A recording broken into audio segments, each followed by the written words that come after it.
Assalamu alaikum dear students. Our today's topic for discussion is The Sniper Part 4. It is a lesson number 7 written by Liam O'Flaherty, Chinor 2nd. In today's lesson we will be discussing para number 2nd at page number 54. So let us start. Para number 2nd. Let me read the text of the book first and then we will try to explain it. Crawling quickly to his feet, he peered up at the corner of the roof. His ruse had succeeded.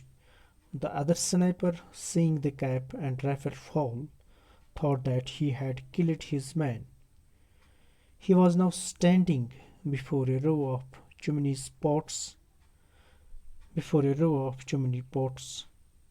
looking across with his head clearly silhouetted against the western sky. Dear students, we know this story tells us about a civil war in Ireland where Republicans and Free Staters were fighting a bloody war. Dear students, the sniper of the Republicans was wounded by the enemy. His arm was wounded. He wanted to escape the enemy, but it seemed extremely difficult. The enemy was on his lookout. He thought of a clever plan intended to deceive the enemy. What did he do? He took off his cap and put it over the muzzle of his rifle.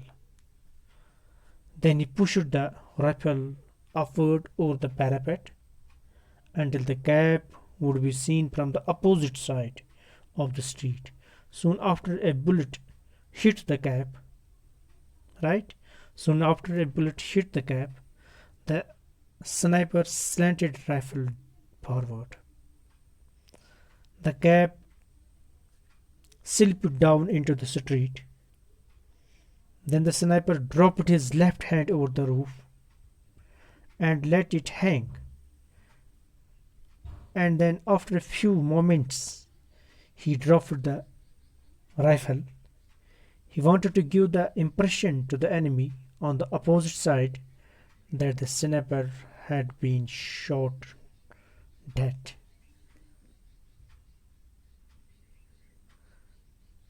Understand? The students, the writer says that the sniper crawling quickly to his feet, he peered up at the corner of the roof. His ruse had succeeded. The writer says that the sniper crawled quickly to his feet. The sniper on the other side, which was his enemy, right?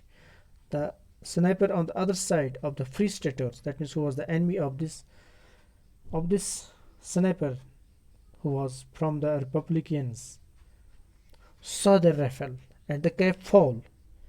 He thought that he had killed the sniper. Which sniper? The Republican sniper.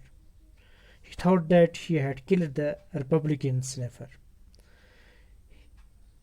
He now stood before a row of chimney pots. This Republican. He now stood before a row of chimney pots. He looked right up to the distance. His head was outlined against the western sky. Right? The next para.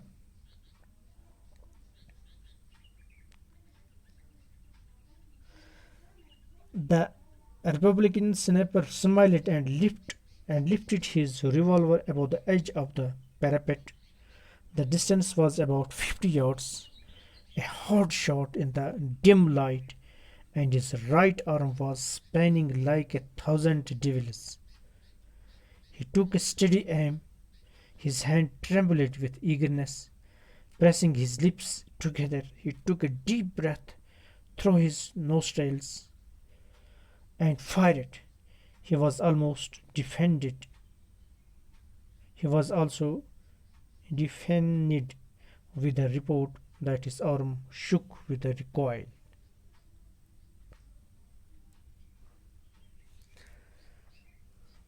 Dear students, the writer here says that the Republican sniper was happy over the success of his rouse. He smiled. The Republican sniper was happy over the success of his rouse,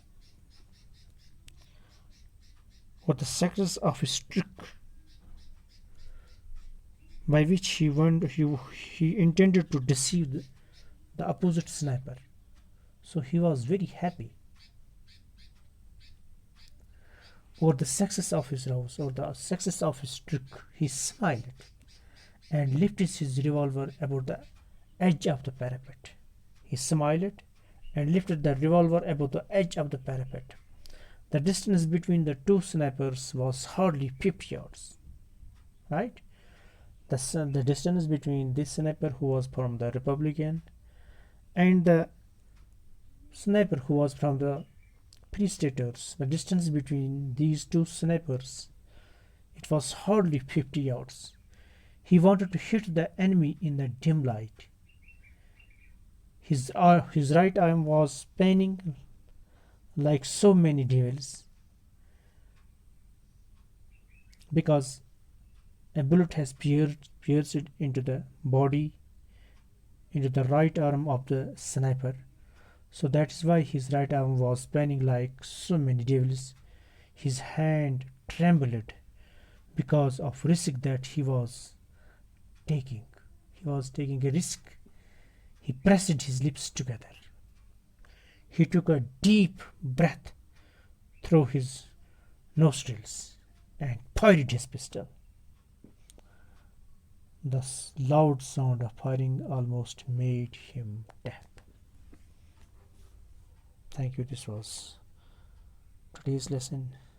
Thank you very much.